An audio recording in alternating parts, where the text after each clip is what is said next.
ये हाइट ज़्यादा रखनी पड़ती है, क्योंकि अगर आप हाइट ज़्यादा नहीं रखेंगे तो ये जो अंदर से जा रहा है ये ड्राइव शाफ्ट, जब कभी ब्रेकर आएगा तो ब्रेकर पे अगला चक्का क्रॉस कर जाएगा, उसके बाद ब्रेकर ऐसे उठा हुआ रहेगा तो इसमें टकरा जाएगा। तो इसकी हाइट ज़्यादा रखनी पड़ती है। ये ज़्यादा लोड को खींच सकता है क्योंकि इसे पावर पीछे से मिल रही है, पावर जनरेट आगे हो रही है इंजन से लेकिन पीछे चला जा रहा है, लोड ज़्यादा खींच सकता है, ये ज़्यादा स्टेबल होता है, ये अच्छा माना जाता है। लेकिन ये माइलेज कम देता है। क्यों माइलेज कम देता है? क्योंकि इसमें ज़्यादा इंस्ट्रूमेंट ज़्यादा लगे हैं। देख रहे हैं इतना बड़ा लोहे का ये लगा हुआ है आपका ड्राइव शाफ्ट, तो हैवी लोड हो जाएगा। हैवी लोड होने की वजह से ये गाड़ियाँ माइलेज कम देती हैं, यानी 1 लीटर पेट्रोल में ज़्यादा दूर नहीं जाती हैं। माइलेज का मतलब होता है पेट्रोल से कितनी दूरियाँ तक गाड़ियाँ जा रही हैं। आप रियर व्हील ड्राइव में देखे होंगे तो ये वाला जो हिस्सा होता है इसे हम लोग कहते हैं, हम लोग ये आपका ड्राइव शाफ्ट है, ये जाके जुड़ा रहता है डिफरेंशियल से। ट्रक वगैरह में देखे होंगे, ये किसी भी लोडेड गाड़ियां में देखेंगे तो नीचे ये वाला जो हिस्सा है ये आपको यहाँ दिख रहा होगा। अब अगर हम कलर चेंज कर देते हैं तो यहाँ भी दिखे, ये भी क्या है, ड्राइव शाफ्ट है।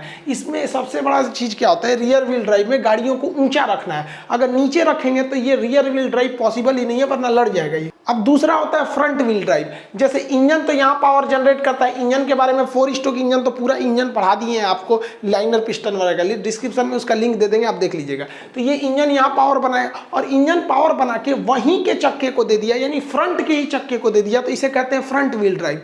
फ्रंट व्हील ड्राइव के लिए गाड़ियों को बहुत ज़्यादा हाइट पर रखने की जरूरत नहीं है, क्योंकि इसमें आपको बहुत लंबा ड्राइव शाफ्ट बनाने की जरूरत नहीं है, यहीं से तुरंत इसको दे देना है। तो इसलिए इनकी हाइट ज़्यादा नहीं रखी जाती है। ये ज़्यादा लोड लेके नहीं जा पाते हैं, क्योंकि लोड को कहाँ रखा जाता है, पीछे ही रखा जाता है। जबकि सारा पावर आगे है तो खींचेगा कैसे पीछे से वहां पर, तो ये ज्यादा लोड नहीं ले जा सकता है। ये स्टेबल ज्यादा नहीं होते हैं। रीजन क्या है कि जो स्टीयरिंग होता है वो भी अगले चक्के को कंट्रोल कर रहा होता है और पावर भी अगले चक्के को मिल गया, तो इसलिए उतना स्टेबल नहीं माना जाता। ये छोटी गाड़ियों में, कार वगैरह हो गया, छोटी मोटी चीज़ों में इसको लगाया जाता है, लेकिन ये माइलेज अच्छा देता है। रीजन क्या है कि इसमें हल्के होते हैं। जो लंबा सा हमको ड्राइव शाफ्ट लगा के पीछे भेजना था उस सबका लोड वगैरह इंस्ट्रूमेंट कम हो जाते हैं, जिस वजह से इसका माइलेज अच्छा होता है। अब आप इन 2 गाड़ियों में देख के इजीली बता सकते हैं इसका हाइट कम है, इसलिए ये कैसा है, front wheel drive, engine power बना के इसी चक्के को दे देगा।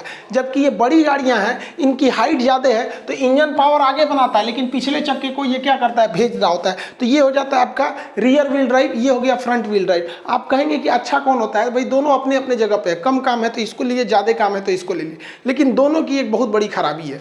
आप देखिए इसका सारा पावर फ्रंट व्हील ड्राइव इस अगले चक्के पे पड़ रहा है, यानी इंजन जो है पिछले चक्के से मतलब ही नहीं है। अगर गलती से इसका अगला चक्का कहीं कीचड़ में फंस गया तो अगला चक्का नचते रहेगा, तो खड़ा होकर चुपचाप देखेगा कि ए चाचा खींचिए, तो खींचवे नहीं करेगा।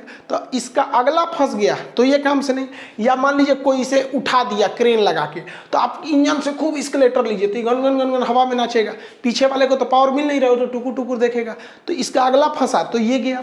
इसमें देखिए इसका पावर यहाँ जनरेट हो रहा है, लेकिन सारा पावर चला जा रहा है पिछले चक्का पे। तो अगर इसका पिछला चक्का कीचड़ में फंस गया तो अगला आगे जाएगा ही नहीं, तो आगे वाला तो चुपचाप खड़ा था, वो कह रहा था कि आप ढकेलिएगा तब तो हम जाएंगे, या पीछे से कोई उठा दिया तो ये भी फंस जाएगा। तो दोनों के अपने अपने ड्रॉबैक है।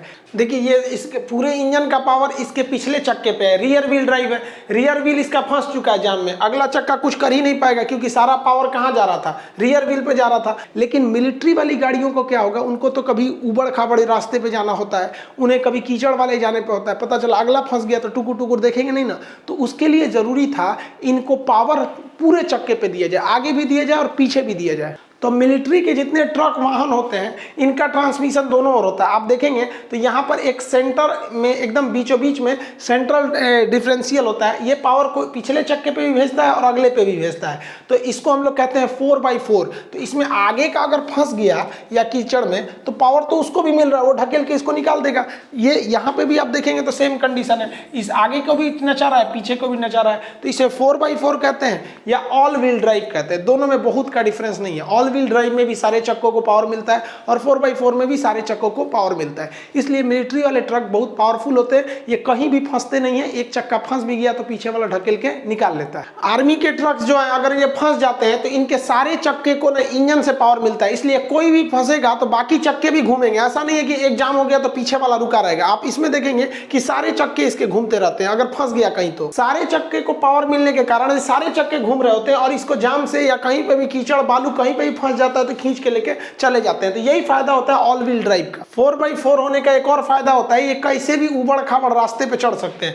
इसके लिए रुकावट कोई मायने नहीं रखता है, कितना भी खराब रोड रहेगा, पहाड़ी एरिया रहेंगे, ये चले जाएंगे, क्योंकि ये पावर ले रहे हैं इसके सारे चक्के इंजन से। 4x4 के पहचानने का एक सिंपल तरीका है, आप अगर देखेंगे तो यहाँ अगर आपको डिफरेंशियल आगे भी देखने को मिल गया और पीछे भी डिफरेंशियल देखने को मिल गया तो समझ जाइए 4x4 है। डिफरेंशियल देख रहे हैं ना, ये एक बड़े से ड्रम टाइप का होता है डिफरेंशियल, ये पावर को क्या करता है, दोनों चक्कों को देता है। तो ये डिफरेंशियल देख के आप बता सकते हैं कि ये 4x4 है कि नहीं, क्योंकि इतनी रफ रोडिंग के लिए 4x4 या ऑल व्हील ड्राइव ही लेके जाना पड़ेगा आपको। यहाँ आपको इमेज में 3 इमेज दिख रहा है, आपको